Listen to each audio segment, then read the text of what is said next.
ഇന്ന് തന്നെ ഡൗൺലോഡ് ചെയ്യൂ. കാണൂ നിങ്ങളുടെ ഫേവറേറ്റ് ഷോസ്. വെറുതെ പെങ്ങള്, മകൻ, സ്വത്തവകാശം എന്നൊക്കെ പറഞ്ഞ് വലിഞ്ഞു കയറി ഇങ്ങോട്ട് വന്നാലുണ്ടല്ലോ മോനെ, നീ വിവരം അറിയും. ഭീഷണിപ്പെടുത്താണോ? അയ്യോ, അങ്ങനെ ഭീഷണിപ്പെടുത്തുകയും പേപ്പടി കാട്ടുന്ന രീതിയൊന്നും ഈ വർമ്മയ്ക്കില്ല.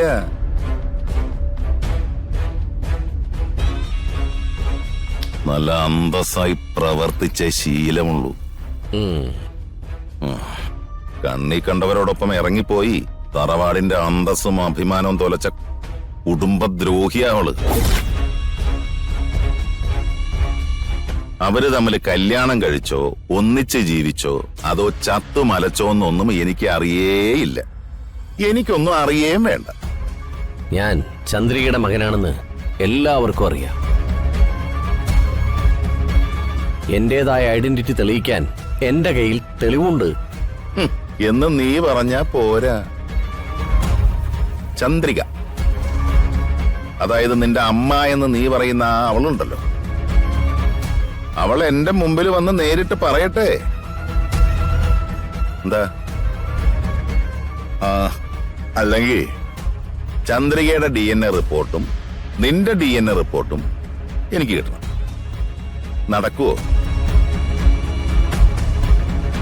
അല്ലാതെ നിനക്ക് വായി തോന്നിയതൊക്കെ വിളിച്ച് പറഞ്ഞ വർമ്മയുടെ നിറം മാറും.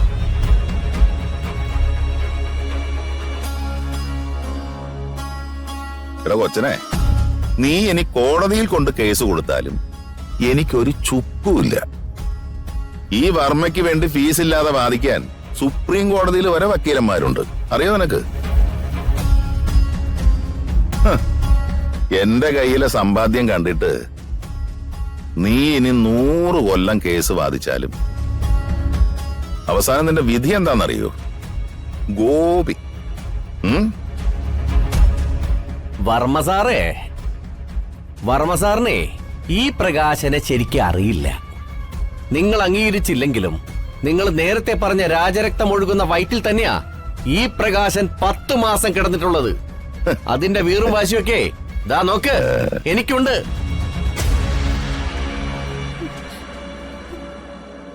ദേ, ഈ പേപ്പടിയാക്കലൊന്നും എന്നോടും വേണ്ട. നിങ്ങളുടെ കയ്യിൽ സുപ്രീം കോർട്ട് വക്കീലല്ല, ജഡ്ജി ഉണ്ടെന്ന് പറഞ്ഞാലും ഈ പ്രകാശൻ വാങ്ങാനുള്ളത് മുഴുവനും വാങ്ങിച്ചിരിക്കും. പോയി യഥാർത്ഥ അവകാശം കൊണ്ടോടാ പരമച്ചേറ്റെ. ഇനി ഒരു നിമിഷം നിന്നിവിടെ കണ്ടാലുണ്ടല്ലോ വെട്ടി നുറുക്കി ഞാൻ വാഴക്കിടും.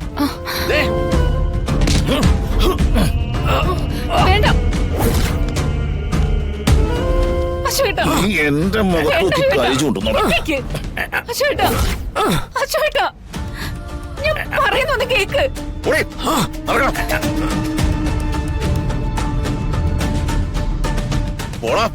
അയ്യോ, എന്റെ അടുത്തല്ല നിന്റെ. പോടാ.